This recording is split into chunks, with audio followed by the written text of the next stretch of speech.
ಗುರುಭ್ಯೋ ನಮಃ. ವಸುದೇವಸುತಂ ದೇವಂ ಕಂಸಚಾಣೂರಮರ್ದನಂ ದೇವಕೀ ಪರಮಾನಂದಂ ಕೃಷ್ಣಂ ವಂದೇ ಜಗದ್ಗುರು. 19ನೇ ಮತ್ತು 20ನೇ ಶ್ಲೋಕಗಳಲ್ಲಿ ಕರ್ಮದಲ್ಲಿ ಅಕರ್ಮ ಮತ್ತು ಅಕರ್ಮದಲ್ಲಿ ಕರ್ಮವನ್ನು ನೋಡುವಂಥ ಕರ್ಮತತ್ವದ ಮರ್ಮ ತಿಳಿಸಿದ ಶ್ರೀಕೃಷ್ಣ ಪರಮಾತ್ಮ ಹೇಳುತ್ತಾರೆ. ಸಿದ್ಧ ಕರ್ಮ ಯೋಗಿಗಳಾದಂಥ ಮಹಾಪುರುಷರ ವರ್ಣನೆ ಮಾಡುತ್ತಾ ಹೇಳ್ತಾರೆ, ಯಾರ ಸಂಪೂರ್ಣ ಕರ್ಮಗಳು ಆರಂಭ, ಸಂಕಲ್ಪ ಮತ್ತು ಕಾಮನೆಯಿಂದ ರಹಿತವಾಗಿವೆಯೋ ಹಾಗೂ ಯಾರು ಸಂಪೂರ್ಣ ಕರ್ಮಗಳು ಜ್ಞಾನರೂಪಿ ಅಗ್ನಿಯಿಂದ ಸುಟ್ಟು ಹೋಗುವುದೋ ಅವನನ್ನು ಜ್ಞಾನಿಗಳು ಕೂಡ ಬುದ್ಧಿವಂತ, ಪಂಡಿತ ಎಂದು ಹೇಳುತ್ತಾರೆ ಅಂತ. ಈ ಶ್ಲೋಕದಲ್ಲಿ ಯಸ್ಯ ಅಂದರೆ ಯಾರು, ಸರ್ವೇ ಅಂದರೆ ಸಂಪೂರ್ಣ, ಸಮಾರಂಭ ಅಂತಂದರೆ ಕರ್ಮಗಳ ಆರಂಭ, ಕಾಮಸಂಕಲ್ಪವರ್ಜಿತ ಅಂತಂದರೆ ಸಂಕಲ್ಪ ಮತ್ತು ಕಾಮನೆಯಿಂದ ರಹಿತವಾಗಿರುವ ಹಾಗೂ ಜ್ಞಾನಾಗ್ನಿ ದಗ್ಧ ಕರ್ಮಾಣಾಂ ಅಂತಂದರೆ ಯಾರ ಸಂಪೂರ್ಣ ಕರ್ಮಗಳು ಜ್ಞಾನರೂಪಿ ಅಗ್ನಿಯಿಂದ ಸುಟ್ಟು ಹೋಗಿವೆಯೋ ತಮ್ ಅಂದರೆ ಅವನನ್ನು, ಬುದ್ಧಾಹ ಅಂತಂದರೆ ಜ್ಞಾನಿಗಳು ಕೂಡ, ಪಂಡಿತಂ ಅಂದರೆ ಪಂಡಿತ, ಬುದ್ಧಿವಂತ, ಅಹು ಅಂತಂದರೆ ಹೇಳುತ್ತಾರೆ ಅಂತ ಅರ್ಥ. ಯಸ್ಯ ಸರ್ವೇ ಸಮಾರಂಭ ಕಾಮಸಂಕಲ್ಪ ವರ್ಜಿತ ಅಂತಂದರೆ ಪದೇ ಪದೇ ವಿಷಯಗಳನ್ನು ಚಿಂತಿಸಿ ನೆನೆದು ಅದರ ಬಗ್ಗೆ ಯೋಚಿಸುತ್ತಾ ಅದರ ಸಾಧಕ ಬಾಧಕ ಸುಖ ದುಃಖ ಯೋಚಿಸಿ ಅಂಥ ಕೆಲಸದಿಂದ ಪ್ರಯೋಜನ ಪ್ರಸನ್ನತೆ ಆಗುವುದೆಂದು ತಿಳಿದು ಸಮ್ಯಕ್ ಬುದ್ಧಿಗೆ ಸಂಕಲ್ಪ ಅನ್ನುತ್ತಾರೆ. ಅಂದರೆ ಯಾವ ವ್ಯಕ್ತಿ ತಾನು ಮಾಡುವ ಕೆಲಸದ ಬಗ್ಗೆ ಸಮಗ್ರವಾಗಿ ಯೋಚಿಸಿ ಅದನ್ನು ಮಾಡಲು ಮುಂದೆ ಆಗುತ್ತಾನೋ ಅದು ಸಂಕಲ್ಪವಾಗುತ್ತದೆ. ಆದರೆ ಈ ಪದಾರ್ಥಗಳಿಂದ ಒಳ್ಳೆಯದಾಗುವುದಿಲ್ಲ, ಇವು ಹಾನಿಕಾರಣ ಅಂತ ಅರಿಯುವುದಕ್ಕೆ ವಿಕಲ್ಪವಾಗಿದೆ. ಇಂಥ ಸಂಕಲ್ಪ ವಿಕಲ್ಪಗಳ ಭಾವನೆ ಬುದ್ಧಿಯಲ್ಲಿ ನಿರಂತರ ಇರುತ್ತದೆ. ಯಾಕಂದರೆ ಪ್ರತಿನಿತ್ಯ ನಾವು ಮಾಡುವ ಕೆಲಸದಲ್ಲಿ ಒಳ್ಳೆಯದು ಕೆಟ್ಟದು ಅಂತ ಯೋಚಿಸ್ತಾ ಇರ್ತೀವಿ. ಹಾಗಾಗಿ ಈ ಸಂಕಲ್ಪ ವಿಕಲ್ಪಗಳ ಭಾವನೆ ನಮ್ಮ ಮನಸ್ಸಿನಲ್ಲಿ ಬಂದೇ ಬರುತ್ತದೆ. ಈ ವಿಷಯದ ಪದಾರ್ಥಗಳು ನಮಗೆ ಸಿಗಬೇಕು, ಇವು ನಮ್ಮದಾಗಬೇಕು ಅನ್ನುವ ಇಚ್ಛೆ ಅಂತಃಕರಣದಲ್ಲಿ ಹುಟ್ಟಿಕೊಂಡರೆ ಅದೇ ಕಾಮನೆ. ಆದರೆ ಕರ್ಮಯೋಗಿಯಾದ ಸಿದ್ಧ ಮಹಾಪುರುಷರಲ್ಲಿ ಇಂಥ ಕಾಮನೆಯ ಸಂಕಲ್ಪ ಇರೋದಿಲ್ಲ. ಮನುಷ್ಯರಲ್ಲಿ 4 ಅವಸ್ಥೆಗಳಿವೆ. ಒಂದನೇದು ಕಾಮನೆ ಇರುವುದಿಲ್ಲ, ಕರ್ಮವೂ ಆಗುವುದಿಲ್ಲ. ಅಂದರೆ ಯಾವ ಆಸೆಯೂ ಇಲ್ಲ, ಕೆಲಸವೂ ಇಲ್ಲ. ಕಾಮನೆ ಇದೆ ಆದರೆ ಕರ್ಮ ಮಾಡುವುದಿಲ್ಲ. ಇದು 2ನೇ ಥರದ್ದು. ಮಾಡಬೇಕು ಅನ್ನೋ ಆಸೆ ಇದೆ ಆದರೆ ಕೆಲಸ ಮಾಡುವುದಿಲ್ಲ. 3ನೇ ಗುಂಪಿನವರು ಕಾಮನೆಯೂ ಇದೆ, ಕರ್ತವ್ಯವೂ ಮಾಡುತ್ತಾರೆ. ಅಂದರೆ ಆಸೆ ಇದೆ, ಆ ಆಸೆ ಪೂರೈಸೋಕ್ಕೆ ಕೆಲಸವನ್ನು ಮಾಡ್ತಾರೆ. 4ನೇವರು ಪ್ರಮುಖವಾಗಿ ಕಾಮನೆ ಇಲ್ಲ ಆದರೆ ಕರ್ಮ ಮಾಡುತ್ತಾರೆ. ಇದು ಬಹಳ ಮುಖ್ಯ. ಇಂಥ 4ನೇ ಅವಸ್ಥೆಯಲ್ಲಿರುವವರನ್ನು ಜ್ಞಾನಿ, ಪಂಡಿತರು ಎನ್ನುತ್ತಾರೆ. ಅಂದರೆ ನಿಷ್ಕಾಮವಾಗಿ, ನಿರ್ಲಿಪ್ತವಾಗಿ, ಯಾವುದೇ ಕಾಮನೆಗಳು ಇಲ್ಲದೆ ಕರ್ಮ ಮಾಡುವ ತತ್ವ ಅರಿತವನೇ ಮಹಾಜ್ಞಾನಿ, ಅವನೇ ಕರ್ಮಯೋಗಿ ಅಂತ ಅನಿಸ್ಕೊಳ್ತಾನೆ. ಇನ್ನು 20ನೇ ಶ್ಲೋಕದಲ್ಲಿ ಶ್ರೀಕೃಷ್ಣ ಪರಮಾತ್ಮ ಹೇಳ್ತಾರೆ, ಯಾರ ಕರ್ಮ ಮತ್ತು ಫಲದ ಆಸಕ್ತಿಯನ್ನು ತ್ಯಾಗ ಮಾಡಿ ಆಶ್ರಯರಹಿತ ಮತ್ತು ಸದಾ ತೃಪ್ತಿಯಾಗಿದ್ದಾನೋ ಅವನು ಕರ್ಮಗಳಲ್ಲಿ ಚೆನ್ನಾಗಿ ತೊಡಗಿದ್ದರೂ ಕೂಡ ನಿಜವಾಗಿ ಏನನ್ನೂ ಮಾಡುವುದಿಲ್ಲ. ಈ ಶ್ಲೋಕದಲ್ಲಿ ಕರ್ಮಫಲ ಸಂಗಮ್ ಅಂತಂದರೆ ಯಾರು ಕರ್ಮಫಲ ಆಸಕ್ತಿಯನ್ನು ತ್ಯಕ್ತ್ವ ಅಂತಂದರೆ ತ್ಯಾಗ ಮಾಡಿ, ನಿರಾಶ್ರಯ ಅಂತಂದರೆ ಆಶ್ರಯರಹಿತ, ನಿತ್ಯ ತೃಪ್ತ ಅಂತಂದರೆ ಸದಾ ತೃಪ್ತನಾಗಿದ್ದವನು, ಸಹ ಅಂದರೆ ಅವನು, ಕರ್ಮಣಿ ಅಂದರೆ ಕರ್ಮಗಳಲ್ಲಿ, ಅಭಿಪ್ರವೃತ್ತ ಅಂತಂದರೆ ಚೆನ್ನಾಗಿ ತೊಡಗಿದ್ದು, ಅಪೀಸ್ ಅಂದರೆ ನಿಜವಾಗಿ ಕೂಡ, ಕಿಂಚಿತ್ ಏವ ಅಂತಂದರೆ ಏನನ್ನು ಅಂತಂದರೆ ನ ಕರೋತಿ ಅಂತಂದರೆ ಮಾಡುವುದಿಲ್ಲ ಅಂತ ಅರ್ಥ ಮಾಡಿಕೊಳ್ಬೇಕು. ಇಲ್ಲಿ ತ್ಯಕ್ತ್ವ ಕರ್ಮಫಲ ಸಂಗಮ್ ಅಂತಂದರೆ ಕರ್ತವ್ಯ ಮಾಡುವಾಗ ಇದನ್ನು ನಾನು ಮಾಡುತ್ತಿದ್ದೇನೆ, ನನಗಾಗಿ ನಾನು ನನ್ನಿಂದ ಅನ್ನುವ ಭಾವ, ಅಹಂಭಾವ ಜೊತೆಗೆ ಇದರ ಫಲ ನನಗೆ ಸಿಗಬೇಕು ಎನ್ನುವಂಥ ಕಾಮನೆ ಇದ್ದಾಗ ಕರ್ಮಫಲದ ಹೇತು ಅಂತ ಕರೆಯಲ್ಪಡುತ್ತದೆ. ಆದರೆ ಕರ್ಮದಲ್ಲಿ ಅದರ ಫಲದಲ್ಲಿ ಲಾಭದ ಕಿಂಚಿತ್ತನ್ನೂ ಆಸಕ್ತಿ ಇಲ್ಲದವ ಸಿದ್ಧ ಪುರುಷ ಕರ್ಮಫಲ ಹೇತು ಆಗುವುದಿಲ್ಲ. ನಿತ್ಯ ತೃಪ್ತ ಅಂತಂದರೆ ಜೀವಾತ್ಮ ಸನಾತನ ಪರಮಾತ್ಮನ ಅಂಶವಾಗಿರುವುದರಿಂದ ಸತ್ ಸ್ವರೂಪವಾಗಿದೆ. ಆದ್ದರಿಂದ ಸದಾ ಸಂತೃಪ್ತನಾಗಿರುತ್ತದೆ. ಕರ್ಮಣ್ಯ ಪ್ರವೃತ್ತಿ ಅಂತಂದರೆ ನೈವ ಕಿಂಚಿತ್ ಕರೋ ಸಹ ಅಂತಂದರೆ ಕರ್ಮಯೋಗದಿಂದ ಸಿದ್ಧನಾದ ಮಹಾಪುರುಷರು ಮಾಡುವ ಎಲ್ಲ ಕರ್ಮಗಳು ಸಾಂಗೋಪಾಂಗವಾಗಿ ಸರಾಗವಾಗಿ ಆಗುತ್ತವೆ. ಯಾಕೆಂದರೆ ಅಂಥವರ ಸಮಸ್ತ ಕರ್ಮಗಳು ಕೇವಲ ಪ್ರಪಂಚದ ಹಿತಕ್ಕಾಗಿಯೇ ಇರುತ್ತವೆ. ಮುಂದಿನ 21 ಮತ್ತು 22ನೇ ಶ್ಲೋಕಗಳಲ್ಲಿ ಪ್ರವೃತ್ತಿ ಪರಾಯಣ ಕರ್ಮಯೋಗದ ಸಾಧಕನ ಕರ್ಮಗಳಿಂದ ನಿರ್ಲಿಪ್ತತೆಯನ್ನು ವರ್ಣಿಸುತ್ತಾ ಶ್ರೀಕೃಷ್ಣ ಪರಮಾತ್ಮ ಹೇಳುತ್ತಾರೆ, ಯಾರ ಶರೀರ ಮತ್ತು ಅಂತಃಕರಣ ಚೆನ್ನಾಗಿ ವಶ ಮಾಡಲಾಗಿದೆಯೋ, ಯಾರು ಎಲ್ಲ ಪ್ರಕಾರದ ಸಂಗ್ರಹವನ್ನು ಪರಿತ್ಯಾಗ ಮಾಡಿರುವರೋ ಅಂಥ ಇಚ್ಛಾರಹಿತ ಕರ್ಮಯೋಗಿಯು ಕೇವಲ ಶರೀರ ಸಂಬಂಧಿ ಕರ್ಮಗಳನ್ನು ಮಾಡುತ್ತಿದ್ದರೂ ಕೂಡ ಪಾಪವನ್ನು ಹೊಂದುವುದಿಲ್ಲ. ಈ ಶ್ಲೋಕದಲ್ಲಿ ಯಚ್ಚಿತ್ತಾತ್ಮ ಅಂತಂದರೆ ಯಾರ ಶರೀರ ಮತ್ತು ಅಂತಃಕರಣ ಚೆನ್ನಾಗಿ ವಶವಾಗಿರುವುದಿಲ್ವೋ,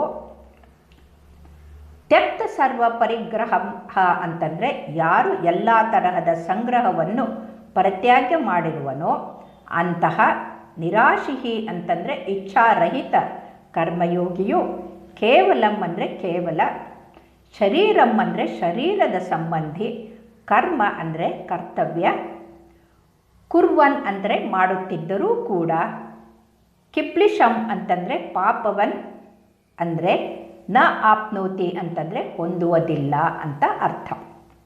ಯಚ್ಚಿತ್ತಾತ್ಮ ಜಗತ್ತಿನಲ್ಲಿ ಆಸೆ ಇಚ್ಛೆ ಇರುವುದರಿಂದಲೇ ನಮ್ಮ ಶರೀರ ಇಂದ್ರಿಯಗಳು ಮನಸ್ಸಿನ ಮೇಲೆ ನಿಗ್ರಹ ಅಥವಾ ನಿಯಂತ್ರಣ ಸಾಧಿಸುವುದು ಆಗುವುದಿಲ್ಲ.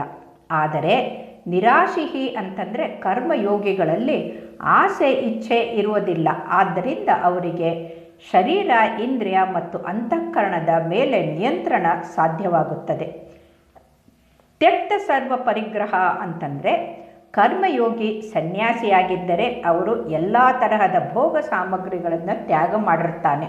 ಒಂದು ವೇಳೆ ಗೃಹಸ್ಥನಾಗಿದ್ದರೆ ಕರ್ಮಯೋಗಿ ಭೋಗ ಬುದ್ಧಿ ಇರುವುದಿಲ್ಲ. ಅದಲ್ಲದೆ ತನ್ನ ಹತ್ತಿರ ಇರುವ ಸಾಮಗ್ರಿ ಏನೇ ಇದ್ದರೂ ಕೂಡ ಅದು ತನ್ನದಲ್ಲ, ಅದು ಭಗವಂತನೆಂಬ ಭಾವನೆ ಇರುತ್ತದೆ. ಆದ್ದರಿಂದ ಕರ್ಮಯೋಗಿ ನಿರಾಶಿಹಿ ಅಂತಂದರೆ ಯಾವ ಆಸೆ ಕಾಮನೆ ಸ್ಪೃಹೆ ಇಚ್ಛೆ ವಾಸನೆ ಇಲ್ಲದಂಥ ತ್ಯಾಗಿ ಆಗಿರುತ್ತಾನೆ ಅಂತ ಅರ್ಥ. ಶರೀರಂ ಕೇವಲಂ ಕರ್ಮ ಕುರ್ವನ್ ಅಂತಂದರೆ ಶರೀರಂ ಕರ್ಮ, ಇದರ ಎರಡು ಅರ್ಥಗಳಿದೆ. ಒಂದು, ಕರ್ಮಗಳು ಕೇವಲ ಶರೀರ ಇಂದ್ರಿಯ ಮನ ಬುದ್ಧಿಯ ಮೂಲಕವೆಂದು ಅರಿತ ಕರ್ಮಯೋಗಿ ಶುದ್ಧ ಅಂತಃಕರಣದಿಂದ ನಿಸ್ವಾರ್ಥ ಕರ್ಮ ಮಾಡುತ್ತಾನೆ. ಎರಡನೇದು, ಕೇವಲ ಶರೀರ ನಿರ್ವಾಹವಾಗಿರುತ್ತದೆ, ಕರ್ಮ ಅಂದರೆ ಮುಕ್ತನಾಗಲು ಕರ್ಮ ಮಾಡಬೇಕು ಅಂತ ತಿಳ್ಕೊಂಡಿರ್ತಾನೆ.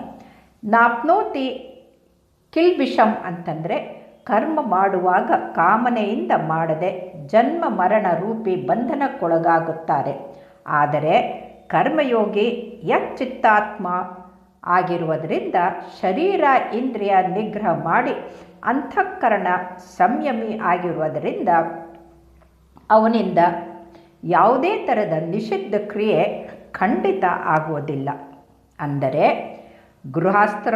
ಆಶ್ರಮದಲ್ಲಿರಲಿ ಸನ್ಯಾಸಿಯಾಗಿರಲಿ, ಯಾರಿಗೆ ಶರೀರ ನಶ್ವರ ತನ್ನ ನಿಜ ಸ್ವರೂಪದ ಬೇರೆ ಎಂಬ ವಿವೇಕವಿರುತ್ತದೋ ಅವನೇ ಜ್ಞಾನಿಯಾದ ನಿಜ ಕರ್ಮಯೋಗಿ ಆಗುತ್ತಾನೆ. ಮುಂದಿನ 22ನೇ ಶ್ಲೋಕದಲ್ಲಿ ಶ್ರೀಕೃಷ್ಣ ಪರಮಾತ್ಮ ಹೇಳುತ್ತಾರೆ, ಯಾವ ಕರ್ಮಯೋಗಿಯ ಫಲದ ಇಚ್ಛೆ ಇಲ್ಲದೆ ತನ್ನಿಂದ ತಾನೇ ಏನಾದರೂ ದೊರಕಿದರೆ, ಅಂದರೆ ನಾವು ಬಯಸದೇ ಬಂದ ಭಾಗ್ಯ ಅಂತೀವಲ್ಲ, ಹಾಗೆ ಬಂದಾಗ ಅದನ್ನು ಸಂತುಷ್ಟನಾಗಿರುತ್ತಾನೋ ಮತ್ತು ಯಾರು ಈರ್ಷೆ ಇಲ್ಲದೆಯೇ ದ್ವಂದ್ವಗಳಿಲ್ಲದೆ ಹಾಗೂ ಸಿದ್ಧಿಗಳಲ್ಲಿ ಮತ್ತು ಅಸಿದ್ಧಿಗಳಲ್ಲಿ ಸಮಾನವಾಗಿರುವನೋ ಅವನು ಕರ್ಮ ಮಾಡುತ್ತಿದ್ದರೂ ಕೂಡ ಅದರಿಂದ ಬಂಧಿತನೂ ಆಗುವುದಿಲ್ಲ ಅಂತ ತಿಳಿಸ್ತಾರೆ. ಈ ಶ್ಲೋಕದಲ್ಲಿ ಯದೃಚ್ಛಾಲಾಭ ಸಂತುಷ್ಟ ಅಂತಂದರೆ ಅಪೇಕ್ಷೆ ಪಡದೆ ತನ್ನಿಂದ ತಾನೇ ಏನಾದರೂ ದೊರೆತರೆ ಅದರಲ್ಲಿ ಸಂತುಷ್ಟನಾಗಿರುವುದು ಅಂತ. ಇವರು ಅಲ್ಪತೃಪ್ತರು. ವಿಮತ್ಸರಃ ಅಂತಂದರೆ ಈರ್ಷೆ ಹೊಟ್ಟೆ ಕಿಚ್ಚು ಇಲ್ಲದವನು. ದ್ವಂದ್ವಾತೀತ ಅಂತಂದರೆ ದ್ವಂದ್ವ ಗೊಂದಲ ಇಲ್ಲದವನು ಅಂತ. ಸಿದ್ಧೌ ಅಂತಂದರೆ ಸಿದ್ಧಿಗಳಲ್ಲಿ, ಚ ಅಂದರೆ ಮತ್ತು, ಅಸಿದ್ಧೌ ಅಂದರೆ ಅಸಿದ್ಧಿಗಳನ್ನು, ಸಮಃ ಅಂತಂದರೆ ಸಮನಾಗಿರುವನು ಅವನು, ಕೃತ್ವ ಅಂದರೆ ಕರ್ಮ ಮಾಡುತ್ತಿದ್ದರೂ, ಅಪಿ ಅಂದರೆ ಕೂಡ, ಅವರಿಂದ ನ ನಿಬದ್ಧತೆ ಅಂತಂದರೆ ಬಂಧಿತನು ಆಗುವುದಿಲ್ಲ ಅಂತ ಅರ್ಥ. ಯದೃಚ್ಛಾ ಲಾಭ ಸಂತುಷ್ಟ ಅಂತಂದರೆ ಕರ್ಮಯೋಗಿಯು ನಿಷ್ಕಾಮ ಭಾವಪೂರ್ವಕ ಸಾಂಗೋಪಸಾಂಗವಾಗಿ ಸಮಸ್ತ ಕರ್ತವ್ಯ ಮಾಡುತ್ತಾನೆ. ಫಲಾಪೇಕ್ಷೆ ಇಲ್ಲದೆ ಮಾಡಿದ ಇಂಥ ಕರ್ಮದಿಂದ ಅನುಕೂಲ ಪ್ರತಿಕೂಲ ಯಾವುದೇ ಪರಿಸ್ಥಿತಿ ಉಂಟಾದರೂ ಅವನ ಅಂತಃಕರಣದಲ್ಲಿ ರಾಗ ದ್ವೇಷ ಅಸಂತೋಷ ಉಂಟಾಗುವುದಿಲ್ಲ. ವಿಮತ್ಸರಃ ಅಂತಂದರೆ ಕರ್ಮಯೋಗಿ ಸಮಸ್ತ ಜೀವಜಂತುಗಳನ್ನು ಏಕರೂಪದಲ್ಲಿ ನೋಡುವುದರಿಂದ ಅವನಲ್ಲಿ ಯಾವುದೇ ತರಹದ ಮತ್ಸರ ಈರ್ಷೆ ಉಂಟಾಗುವುದಿಲ್ಲ. ಅಂದರೆ ಸಕಲ ಜೀವಾತ್ಮರಲ್ಲಿ ಭಗವಂತನನ್ನು ಕಾಣುವಂಥ ಈ ಯೋಗಿಗಳಿಗೆ ಯಾವ ಥರದ್ದು ಹೊಟ್ಟೆ ಕಿಚ್ಚು ಇರೋದಿಲ್ಲ. ಸರ್ವಭೂತಾತ್ಮ ಭೂತಾತ್ಮ ಅಂತಂದರೆ ಸಕಲ ಜೀವಗಳನ್ನು ಸಮನಾಗಿ ನೋಡುವ ಸಮಚಿತ್ತ, ಸಕಲ ಜೀವಾತ್ಮರ ಹಿತಕ್ಕಾಗಿಯೇ ಕರ್ಮ ಮಾಡುವ ಬುದ್ಧಿ ಇರುತ್ತದೆ. ಈರ್ಷಾದ್ವೇಷ ಸಾಮಾನ್ಯವಾಗಿ ವ್ಯಾಪಾರಿಗಳು, ಕಂಪನಿಯಲ್ಲಿ ಕೆಲಸ ಮಾಡುವಂಥವರು, ಉದ್ಯಮಿಗಳಿಗೆ, ಗುತ್ತಿಗೆದಾರರಲ್ಲಿ ಇರುವುದು ನಾವು ಸಾಮಾನ್ಯವಾಗಿ ಕಾಣುತ್ತೇವೆ. ಆದ್ದರಿಂದ ಸಾಧಕರು ಇಂಥ ಈರ್ಷೆಯಿಂದ ಉಂಟಾಗುವ ವೈಮನಸ್ಸಿನಿಂದ ದೂರವಿರಬೇಕು. ದ್ವಂದ್ವಾತೀತ ಅಂತಂದರೆ ಯೋಗಿಗೆ ಲಾಭ ಹಾನಿ, ಮಾನ ಅಪಮಾನ, ಸ್ತುತಿ ನಿಂದೆ, ಅನುಕೂಲ ಪ್ರತಿಕೂಲ, ಸುಖ ದುಃಖ ಮುಂತಾದ ದ್ವಂದ್ವಗಳಿಂದ ದೂರವಿದ್ದು ಅಂತಃಕರಣದಲ್ಲಿ ಯಾವುದೇ ಥರದ ರಾಗ ದ್ವೇಷ ಹರ್ಷ ಶೋಕದಂಥ ವಿಕಾರ ಇರುವುದಿಲ್ಲ. ಸಮಃ ಸಿದ್ಧೌ ವಸಿದ್ಧೌ ಚ ಅಂತಂದರೆ ವಿಘ್ನವಿಲ್ಲದೆ ಕರ್ಮ ಸಂಪೂರ್ಣವಾಗುವುದಕ್ಕೆ ಸಿದ್ಧಿ ಮತ್ತು ವಿಘ್ನ ಬಾಧೆಯಿಂದ ಕರ್ಮ ಅಪೂರ್ಣವಾಗುವುದಕ್ಕೆ ಅಸಿದ್ಧಿ ಎನ್ನಲಾಗಿದೆ.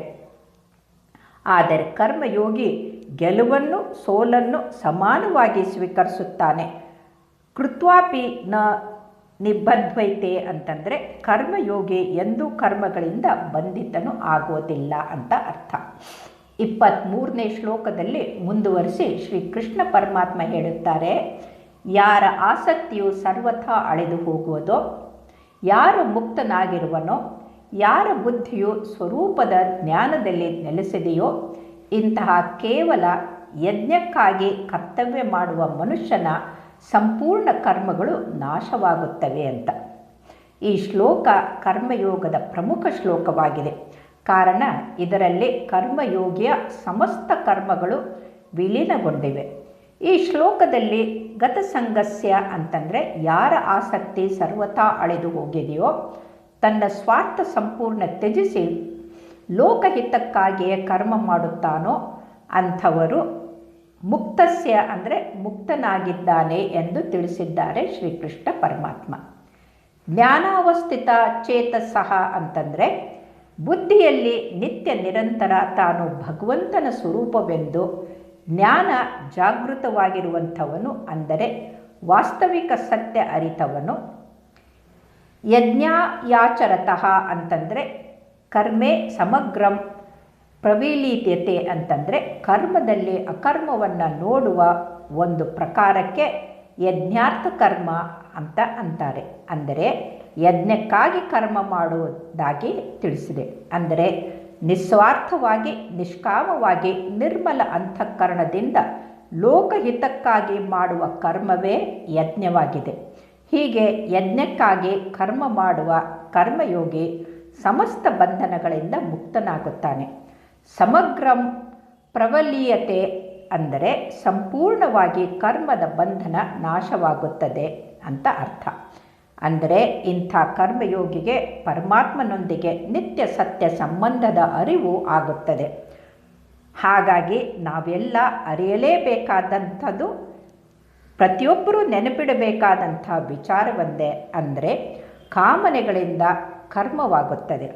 ಕಾಮನೆ ಮಿತಿಮೀರಿದಾಗ ವಿಕರ್ಮ ಪಾಪಕರ್ಮಗಳಾಗುತ್ತವೆ. ಆದರೆ ಕಾಮನೆ ಅಂತ್ಯವಾಗಿ ನಿಷ್ಕಾಮದಿಂದ ಮಾಡುವ ಕರ್ತವ್ಯ ಅಕರ್ಮವಾಗುತ್ತದೆ.